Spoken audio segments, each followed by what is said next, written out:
बिस्मिल्लाहिर्रहमानिर्रहीम, अस्सलाम वालेकुम नाज़रीन, मैं हूं बाबर हयात और आप देख रहे हैं 24/7 उर्दू न्यूज पर होमेक्स पेंट्स के ताउन से बाबर हयात शो। नाज़रीन, पाकिस्तान के क्रिकेट फैंस को अभी तक पाकिस्तान की शिकस्त न्यूजीलैंड के हाथों, न्यूजीलैंड की कमजोर टीम के हाथों, न्यूजीलैंड की बीसी टीम के हाथों अभी तक बर्दाश्त नहीं हो सकी। एक ऐसी टीम जो बेसिकली अगर हम कहें कि सिर्फ 3 बल्लेबाजों के सर के ऊपर खेल रही थी, पाकिस्तान का मजबूत तरीन बॉलिंग अटैक समझा जाने वाला बॉलिंग अटैक जो है वो उसके सामने किस लिए ढेर हो गया, किस तरह ढेर हो गया, समझ नहीं आ रही पाकिस्तान के क्रिकेट फैंस को कि आखिरकार ये क्या वजह बनी है।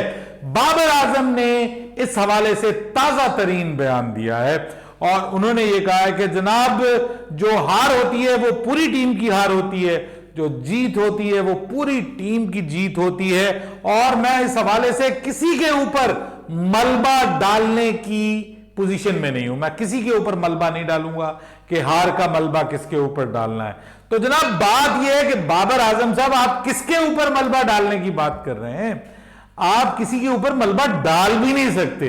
यह मलबा आपको अपने ऊपर डालना है। कप्तान अगर जीत की जिम्मेदारी कबूल करता है असूलन, तो हार की जिम्मेदारी भी कप्तान को कबूल करनी चाहिए, मैनेजमेंट को कबूल करनी चाहिए, सिलेक्शन कमेटी को, जो टूर सिलेक्शन कमेटी है उसको कबूल करनी चाहिए। और अगर वो वर्किंग है, फाल है, तब तो ठीक है। लेकिन अगर टूर सिलेक्शन कमेटी का से मुराद सिर्फ कप्तान है, तो फिर कप्तान को यह जिम्मेदारी कबूल करने की जरूरत है। जिम्मेदारी जरूर कबूल करनी चाहिए। लेकिन मैं आज के इस प्रोग्राम में आपको बताऊंगा, वो बताएं ना बताएं, बाबर आजम ये बताएं ना बताएं कि पाकिस्तान इस सीरीज में असूली तौर पर हार चुका है। यह सीरीज बराबर करना बेसिकली न्यूजीलैंड की जीत है।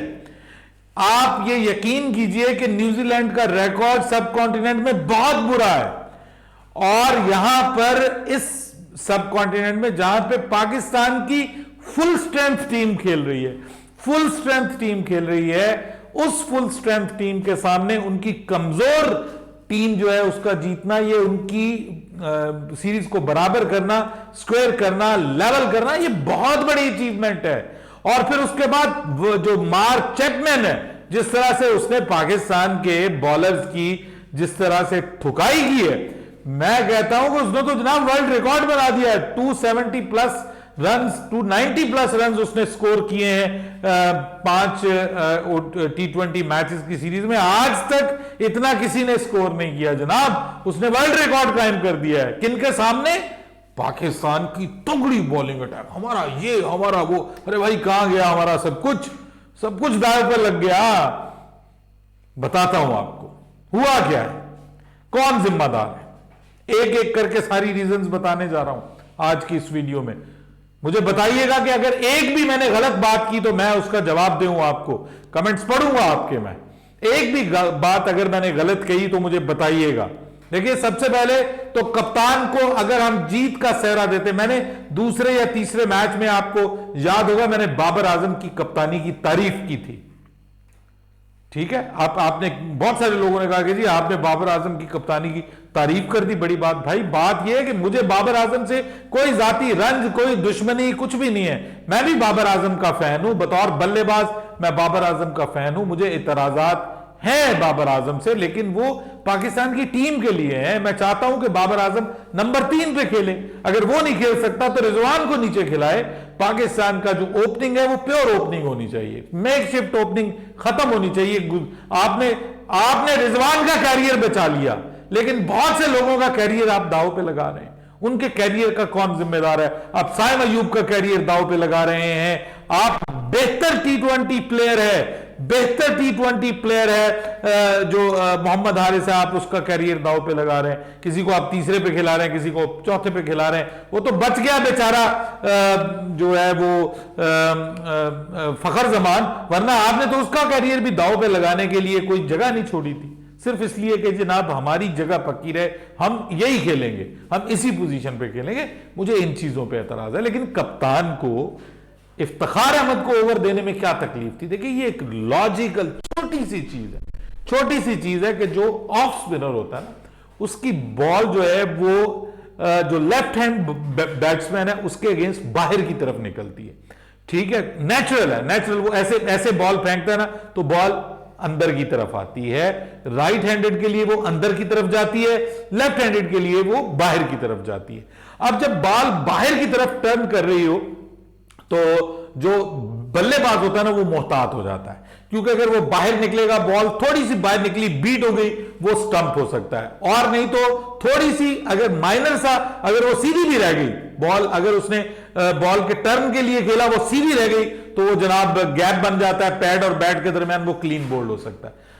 लेकिन मैं हैरान हूं कि इस सारे अरसे के दौरान जब पैनिक बटन दबा हुआ था, जब आपके खिलाड़ी जो है वो धड़ाधड़ कैचेस ड्रॉप कर रहे थे, उस दौरान बाबर आजम को यह तक समझ नहीं आई कि मुझे जो है वो एक ऑफ स्पिनर को लगा के इस जो है वो उसको ब्रेक करना है। फिर जब मौका आ ही गया उसको ब्रेक करने का, तो जनाब आपके शादाब खान साहब जो है वो हाथ से कैच ड्रॉप कर देते हैं। मतलब दिस इज क्रिमिनल। यानी शादाब खान जैसा बंदा जिसके हाथों से कैच ड्रॉप होना बहुत मुश्किल है, पाकिस्तान का सबसे बेस्ट फील्डर है, वो कैच ड्रॉप करता है, तो बात समझ से बालातर हो जाती है कि यार ये हो क्या रहा है। आप मैच जीतना नहीं चाह रहे। इंटेंट, आपके अंदर इस मैच को जीतने की इंटेंट नहीं थी, कोई प्लान नहीं था, कुछ नहीं था। स्टार्ट अच्छा किया, लेकिन जैसे ही उन्होंने जनाब आपके ऊपर ऑन स्लैट शुरू किया, ना आपका कप्तान कहीं नजर आ रहा है, ना उसका दिमाग कहीं नजर आ रहा है, ना बॉलर्स का उस तरह से इस्तेमाल कहीं नजर आ रहा है, सिवाय इमाद वसीम के आपके सब बॉलर्स ने इंतहाई खराब बॉलिंग की, इंतहाई सतही किस्म की बॉलिंग की। मुझे जस्ट एक सवाल का जवाब दीजिए। हमने शाहीन शाह अफरीदी को बहुत बड़ा बॉलर बनाया हुआ है। शाहीन शाह अफरीदी जो है वो आखिरी से पहले ओवर, यानी पेनल्टीमेट जो ओवर जिसको कहा जाता है, सेकंड लास्ट ओवर, उसमें मुझे ये बताएं कि उसको इतनी समझ नहीं है कि यहां पे मुझे हाफ वॉली नहीं देनी। उस ओवर में वो हाफ वॉलीज करवा रहा है और जनाब चौके खा रहा है, छक्के खा रहा है। तो भाई फिर सवाल उठता है कि क्या आप मैच जीतना ही नहीं चाहते थे? यानी कोई काम ऐसा आप नहीं कर रहे कि जिससे आप मैच जीत सकें। आपने पूरा मौका दिया, कैचेज आप ड्रॉप कर रहे हैं, फिर जनाब इवन आपने उसका 100 होने दिया, 100 के ऊपर भी जो है वो कैच का मौका मिला है आपको। शाहीन शाह अफरीदी को नॉर्मली वो भी कैच नहीं छोड़ते, लेकिन आज उन्होंने भी छोड़ दिया। तो ये तो इन द मैच इश्यूज है। लेकिन उससे पहले मैं आपको बताऊं, हमने ये बात शुरू में की थी कि अब्बास आफरीदी का हक बनता था कि वो इन फॉर्म बॉलर है, आप उसको खिलाएं। आप फहीम अशरफ को खिलाया, पूरी सीरीज दे दी उसको, पूरी सीरीज, एक भी मैच में आपने उसको बाहर नहीं बिठाया। बाहर किसको बिठाया? एक नए खिलाड़ी को डाला आपने, एक स्विच ऑन किया, उसी को ऑफ कर दिया, फिर उसी को ऑन किया, फिर उसी को ऑफ कर दिया। ये वाला हिसाब किताब है। बाकी को तो आपने छेड़ा ही नहीं है पूरी सीरीज के दौरान। शादाब खान, सिलेक्टर्स कह रहे हैं हमने इसे रेस्ट देना है, बाबर कह रहा है हमने रेस्ट नहीं देना। ये तो हमारा लाडला है, प्यारा है, नाइब कप्तान है, इसने खेलना है। आउट ऑफ फॉर्म है, आउट ऑफ टच है, बैटिंग में कुछ नहीं कर पा रहा, बॉलिंग में उसको मार पड़ रही है। मुझे सिर्फ इतना बता दें कि फॉर्म की वापसी का बेटर फॉर्मेट, बेटर प्लेटफॉर्म कौन सा होता है? जब भी कोई खिलाड़ी आउट ऑफ फॉर्म हो जाता है, आप उसको डोमेस्टिक में भेजते हैं। आप कहते हैं कि जाओ भाई डोमेस्टिक खेलो, रेस्ट करो, थोड़ी प्रैक्टिस करो, फॉर्म में वापस आओ, ताकि आपको जो है वो टीम में दोबारा शामिल किया जाए। यहां पे आप इंटरनेशनल मैचेस दे रहे हैं उसको अपनी फॉर्म को रीगेन करने के लिए कि चल पाकिस्तान हारता है या जीतता है कोई फर्क नहीं पड़ता, शादाब तो तेरी फॉर्म में आना बहुत जरूरी है, क्योंकि तूने बाबर और रिजवान के लिए बहुत कुर्बानी दी है अफगानिस्तान के खिलाफ सीरीज में। उसामा मीर बाहर बैठा हुआ है, पिछली सीरीज में जबरदस्त performance, among the wickets, come run दिए उसने, उसका जो इकोनॉमी रेट शानदार है, मौका नहीं मिल रहा। ठीक है, मोहम्मद वसीम जूनियर को शामिल किया, पूरे मैचेस में से किसी एक मैच में शामिल किया। फहीम अशरफ को सारे मैचेस दे दिए, सारे मैचेस दे दिए। क्या है जी भाई? रोटी पार्टी, वो जी टुकर पार्टी, वो जी दोस्त है, वो जी यार है, इनको शामिल करना टीम के अंदर जरूरी है। जब आप इस तरह के फैसले करेंगे तो फिर प्रॉब्लम बनेगा। मैं अगेन कहता हूं कि बहुत सारी, पाकिस्तान जब भी मैच हारता है ना जी, मैं आपको एक बात बताऊं, जीतने में मैं मानता हूं कि जी चले जीतता है तो बाबर आजम की वजह से जीत जाता है, रिजवान की वजह से जीत जाता है, ठीक है जी, लेकिन मैं आपको एक बात बताऊं, जब हारता है तब भी यही लोग जिम्मेदार बनते हैं। उसकी वजह यह है कि ये जो एक कॉम्बिनेशन बनाया हुआ है प्लेइंग 11 का, यही इलॉजिकल है, यही इलॉजिकल कॉम्बिनेशन है। और ये जो कॉम्बिनेशन है, इसको फिर आपने जो है वो जो आपका बेस्ट बॉलर पिछली सीरीज में रहा है एहसानुल्लाह, पूरी सीरीज में उसको मौका नहीं दिया। आखिरी मैच में जो है वो उसको उस वक्त बॉलिंग करवा दी कि जब जनाब एक खिलाड़ी तपा हुआ है, इसके जो कॉन्फिडेंस है उसको शटर करके रख दें, उसको हिला के रख दें ताकि ये दोबारा कुछ करने के काबिल ना रहे। कोई उसके पास नहीं आ रहा, करीब नहीं आ रहा, उसको बताने वाला नहीं है।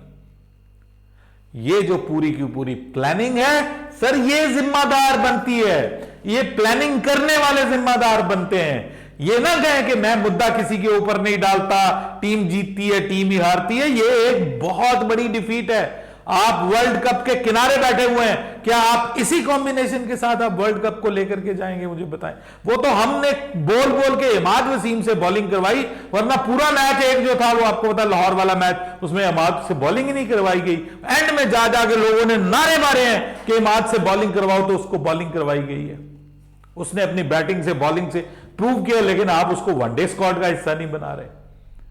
तो ये सारी चीजें जो है ये पॉइंट बने हैं। आज ब्रैडमैन जो ब्रैडबर्न है, उनसे पूछा गया, उन्होंने कहा कि हमारी टीम ऑफ चैंपियंस तो है, लेकिन हमारी टीम चैंपियन टीम नहीं है।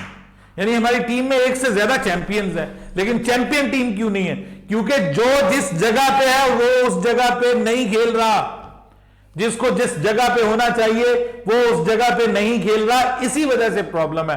आज आप साइम और फखर के साथ ओपनिंग करें, बाबर तीसरे नंबर पे आ जाए, चौथे नंबर के ऊपर रिजवान आए, पांचवें नंबर के ऊपर आपका इफ्तिखार आए। जस्ट इमेजिन कि कितना स्ट्रांग आपका T20 स्क्वाड बनता है। लेकिन आप जो है वो कुछ करने के मूड में ही नहीं है।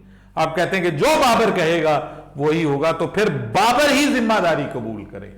बाबर ही जिम्मेदार है पाकिस्तान की। अभी तक ये बड़ा मौका था, आप यार अपनी टीम को मतलब जीत की तरफ लेके जाते, एक मोराल बूस्टर था। चलिए वो सी टीम है, उससे जीत जाते, कम से कम जीत जो है सीरीज की आपके लिए एक बड़ा अच्छा पॉजिटिव साइन होता। बिकॉज अगली सीरीज जो वनडे सीरीज 27 से शुरू होने जा रही है, वो पाकिस्तान के लिए बहुत इंपॉर्टेंट है। वर्ल्ड कप में सिर्फ 8-9 मैचेस है आपके पास, तो अगर आप उन मैचेस का फायदा उठा के अपना विनिंग कॉम्बिनेशन ओडीआई का नहीं बना पाएंगे, तो फिर आपके लिए तो ओडीआई वर्ल्ड कप भी आपके हाथ से जाता हुआ नजर आएगा। तो यह सीरीज बहुत इंपॉर्टेंट थी, बट अनफॉर्चुनेटली अगेन लोगों की जिद मार गई पाकिस्तान को, और जिद ही सबसे बड़ा इशू। अपनी राय दीजिएगा कमेंट सेक्शन में। बाबर हयात को इजाजत दीजिएगा। अल्लाह हाफिज।